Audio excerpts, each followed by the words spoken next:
জয় শ্রী সকলকে। তো আজকের যে বচন, সে বচনটা এই যে প্রভু যীশু আমাদের জন্য তার প্রাণকে তিনি দিয়েছিলেন।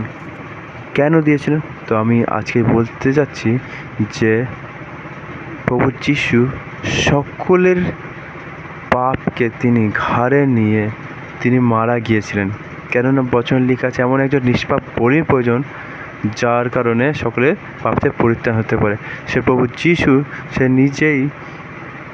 নিজেই এসছে, অর্থাৎ সে ঈশ্বরের পুত্র নিজেই এসছে, পুত্রকে পাঠিয়ে তার দ্বারা সমস্ত জগৎকে পরিত্রাণ করিতে যখন ইচ্ছা করলো, তখন প্রভু যীশুকে বলে যে যাও, সকলের পাপকে ঘাড়ে নাও আর মারা যাও আর তাদেরকে মুক্তি দাও।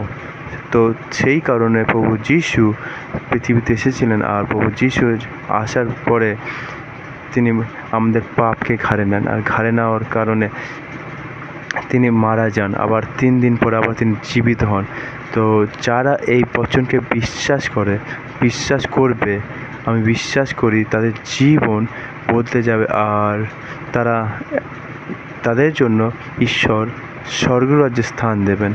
তো আমি বিশ্বাস করি সুসমাচারটি সকলকে গ্রহণ করার জন্য, আর বিশ্বাস করি যে সকলে এই সুসমাচার গ্রহণ করে তোমরা যেন সকলে স্বর্গে যেতে পারো।